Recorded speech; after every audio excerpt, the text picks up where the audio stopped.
Hello, everyone. Have you ever wondered what it really means to be chosen by God? Well, I'm creating this video only because I have seen a plethora of videos on YouTube, many other platforms, such as TikTok and Instagram, where people are making videos of being chosen and what sets you apart and makes you chosen. Now, I love those videos because those videos actually describe a lot of the things I've endured and experienced in my lifetime. But the only discrepancy I have is the things that they share are only a small grain of sand on a beach of the things that point you to being chosen. Now, I want to let you know that being chosen is not something that is wonderful and beautiful and magnificent all the time. I have my moments where it gives me joy and it gives me an experience of love that Jesus has shown me by being chosen. It does make me feel, special. Not the kind of special as in you're better than anyone else, but the kind of special you get when you're a child and your mother or your father sneaks you away from the house for a day of just one-on-one love, and they take you for ice cream or just something that just makes you feel so loved and just makes you feel so special. And even though they may, like my grandmother, she done that for me. I found out not until after she was long gone, many years, that she had done the same thing for my cousin. And so therefore, how she made me feel special, I'm glad I didn't know it while she was here on this earth.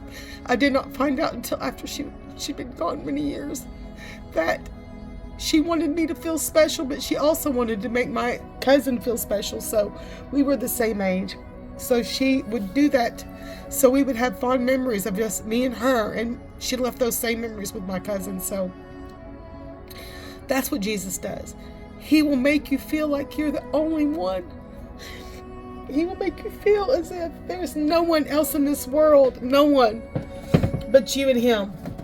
And the reason why I'm making this video is because I want any of you who feel that you've been chosen by God to realize this is not a walk in the flowers as pictured in this video. That's Jesus. And I had an experience with Jesus in 1991. My daughter was born in 91.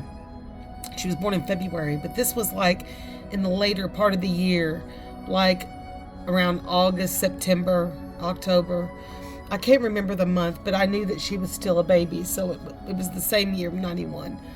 And if you are into gematria like I am, 9 + 1 is 10, and that means kingdom in the Bible. Kingdom is mentioned in Genesis 10:10, so if you get a chance, look it up.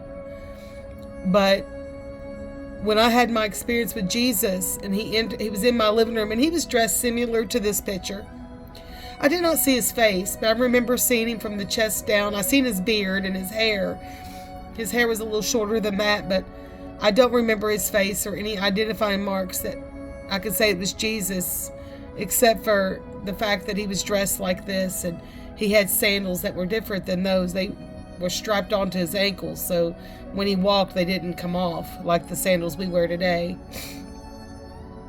But we sit in the Indian style position in my living room, and the carpet was brown. I remember details about this apartment, and I remember my back was to the front door or to the side in the back of me, and Jesus was to my left, and he told me many things that I don't remember, but I do remember the significance of him when he was leaving, and I grabbed him by his ankles and I hugged him and I wept on his feet, and I could smell the brown leather as it got wet, the smell that hit my nose of the brown wet leather. And I remember begging him not to go, and I begged him. I said, please, I'm sorry guys, I said, please don't leave me. I said, please don't leave me.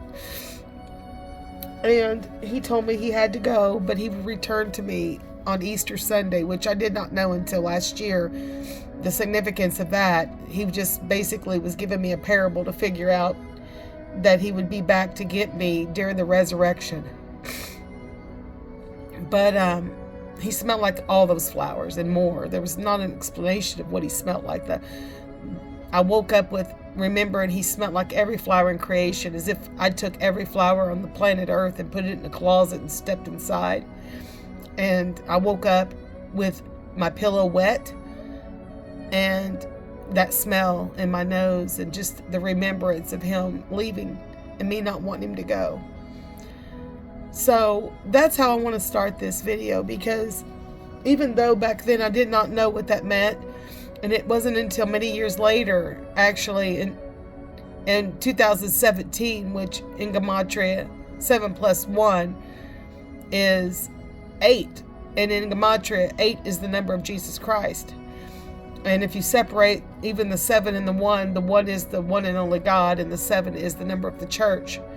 But I'm not on here to teach Gematria, but I do want to teach you some significant things that if you feel you're a chosen one, you already know that no matter if you're in a room full of people, that you feel alone, you feel misunderstood, you feel rejection,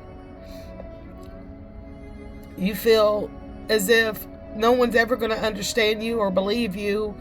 And that is probably one of the saddest things about being a chosen one, is that loneliness that you feel, even in a room full of people. And even when you're in a church and you try to talk about the things that God's shown you or he's teaching you, you are rejected mostly by the church as well, because they look at you as if you're trying to be pompous and in your ego, which is far from the truth, because I'm not trying to do any kind of spotlight on myself. I don't need an award. I don't need a standing ovation. I just need people to seek him and know him. So if you're chosen, I would love for you to explore, some things about your own self that will lead you to him, and he will show you if you ask him.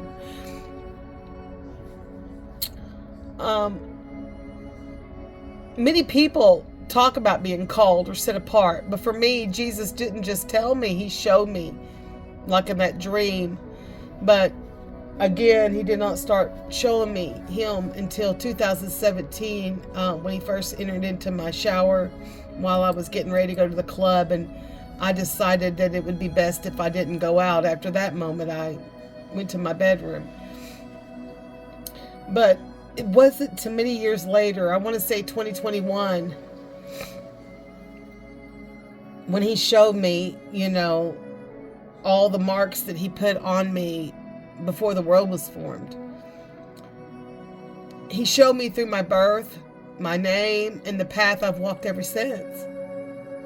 Today I want to share how I discovered the divine significance behind my name Taylor, and how it revealed not just my purpose, but my true identity as the daughter of God. When I came into this world, I was born with what is called a veil, or medically it's called a call. It's rare, but spiritually I've come to understand it's a sign of divine covering. The Lord later revealed to me that this wasn't just a medical occurrence, but it was a prophetic marking. He wanted me to know that from the moment I took my first breath, I was covered by his hand. In Psalms 139:13, it says, For you created my inmost being. You knit me together in my mother's womb. That veil was his signature, proof that even before I could even speak his name, he already knew mine. Growing up, I always noticed something different about my name. While my sisters carried our father's last name, which was Snedeker, and even my younger siblings from my mother's second marriage carried my stepfather's name, which was Harris, I was the only one that had the last name Taylor. At one time, that made me feel isolated, like I didn't quite belong. But years later, many, many years later, like I said, in 2021, Jesus told me why. He revealed to me that my name, the name Taylor, means clothed in salvation. He had me also look up my first name, Kimberly, which means chief ruler, and the middle name, Michelle, which means one who resembles God. But the clothed in salvation was the one that just touched my heart, because when you look up the word salvation, it means one who believes and belongs to Jesus Christ. So I already was his before I even knew I was his, before I even was shown I was his. Even through all my sin, through all my running, through all my mistakes, he had already called me by name.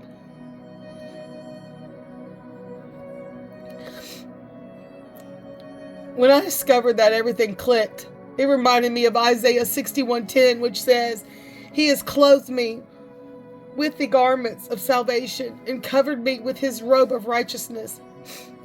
My name wasn't just given, it was prophesied. God was saying, "Kimberly, you are covered in me. You wear my salvation. You are set apart to help others. Put on the same garment." As a child, not having a biological father's name on my birth certificate, I felt like rejection. But one day, in a moment of quiet prayer, which was just a week ago, by the way, Jesus spoke directly to my heart and he said, "I am your father." He said, "I too was not born with a name on a birth certificate." Now, we all know that there was no birth certificates back then, but it was documented, the births that came and the fathers and the mothers and stuff like that. But Jesus wanted me to know that, Joseph wasn't his real father. He was his stepfather. So like me, I was raised by a stepfather. He too was raised by a stepfather. And he wanted me to know that I was his and he was mine. And it didn't matter about that. And in that moment, I realized I was never without a name. I carried heaven's name all along. In John 1:12, it says, "But as many has received him, to them he gave the right to become children of God." That revelation changed everything. I wasn't fatherless. I was father claimed. Abba. For years I had prophetic dreams and even conversations with Jesus in my sleep that felt so real. His presence, his voice, his love. There was a time when I had prophetic dreams of Jesus and we was just laughing.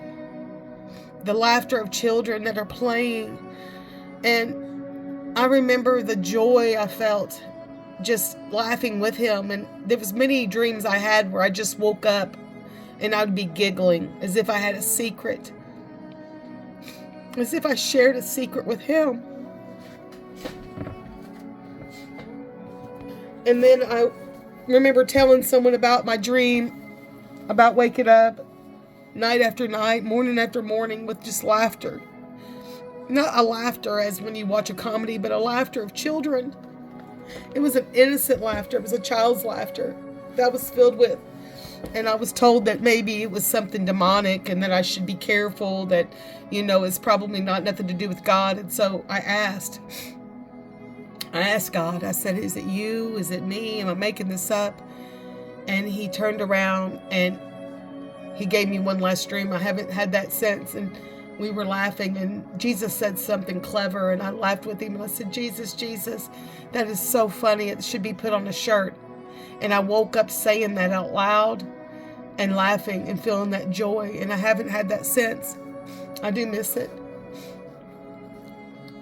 They felt so real. His presence, his voice, and his love. Up until around 2021, those dreams came often. Now, the dreams I had of Jesus, continued past 2021. It's 2025 now, so I want to say up until 2023, I was having those dreams. And each one revealed more and more about my calling. And when the dreams slowed down, I realized he wasn't distant. He was asking me to start walking out everything he had already showed me. He had moved from showing my purpose to sending me into it, to standing with me and sending me into it. Being chosen doesn't always mean you'll live a life free from pain. In fact, many times the chosen are shaped through pain. As a child, I went through mistreatment and rejection. But what the enemy meant for harm, God used for strength and compassion and prepared me for ministry. As I looked in the book of Romans, I love the book of Romans, 8:28 reminded me, and we know that in all things God works for his good for those who love him, who are called according to his purpose. So if you've ever felt alone, misunderstood, or like you don't fit in, that may be your sign that you do belong, just not to the world. You belong to him. This abuse that I experienced did not stop as a child. I married into it. I even divorced from it, and time again, I was in abusive relationship after abusive relationship, and later I coined that time of my life as shopping hungry, and I will make a video about that. One of the things that always intrigued me about how people see me is I've been mistaken for Hispanic, Asian, and many other nationalities. People often ask me, where are you from? And one day Jesus told me, I made you that way so you could blend in with people in many nations. That touched me deeply because it reminded me that my mission, and maybe yours too, is to reach every nation and every people. Psalms 2:8 says, ask of me, and I will make the nations your inheritance. I see now that even my physical appearance carries a special spiritual message, unity in diversity. When I reflect on my story, the veil at birth, the name Taylor, and the missing father's name, the prophetic dreams, and even my appearance, I see a pattern of God's intention and design. He was saying all along, you are clothed in salvation. You are covered, chosen, and created to bring my love to all people. And that's what I want to share with you today. Your story may not look like mine, but your name, your experiences, and even your hardships, they all tell a story of how God has marked you for purpose. Your life isn't random. Every detail, your birth, your name, your pain, was written by the loving Father who's guided you all along. So ask him, Lord, what are you saying through my name? What have you written into my story? And I promise you, when you look closer, you'll see his fingerprints all over your life because you too are clothed in salvation. I want to close this in prayer. And I hope that when you see this video that you realize that, being chosen is not something that we do to mark us as a fashion statement or to act as if we are better than someone else. But we need to realize that if you are actually saying that you're chosen, remember what that entails. You will be rejected for the knowledge that you have, because you will go in with the words of Jesus Christ, and a lot of people will feel condemned. They will feel as if you are coming at them with a sword, not knowing that you are a messenger of God. You have been sent out to correct the body of Christ. Because what is a body if it's not operating properly, if it's operating wrong? What if you're a hand and you think that you should be a foot, or you're a head when you should be an arm? Every job in the body of Christ is important, just as your body right now is important. Can you imagine if you didn't have 2 working arms, or 2 working legs, or a mouth that couldn't speak, or eyes that couldn't see? And there are people in this world that are walking around with these physical problems. But to be chosen, you are called into a position, and mine is to correct the body of Christ. So a lot of times when I go into churches and I open my mouth and I speak truth, they see it as a way of me being pompous, or an ego, or acting as if I know more than them, and that they've been to biblical college and they have this degree, that degree. They have been a member of this church for such and such years, and they grew up in the church and they've been a Christian for 50 years, not knowing that that does not make you in the right. And a lot of times that we are indoctrinated by the wrong teachings. And the only way that we can know the truth of God is to spend time with him. So when I speak against things that I know is wrong, I may come off harsh. But even Jesus had a whip in the church. Even Jesus raised his voice and he accused those of being vipers. He accused them to be the children of Satan. So righteous anger is necessary sometimes. And it will cause you to be very lonely because not many people will understand you, as I know this because I am very misunderstood. But let me close this in prayer. Father, I thank you for every person watching. Show them the divine meaning behind their name, their birth, and their purpose. Clothe them with your salvation. Remind them that they are never forgotten, only set apart for your glory. In Jesus' name. I love you guys.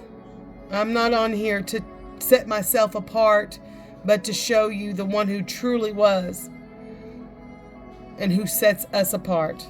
We are not set apart by our own right, but by Him who chooses us before the world is formed for His purpose. As Jesus said, I am here to do the will of the Father who sent me. You too have been sent here to do the will of the Father who also sent you. I love you, and may peace be upon your life.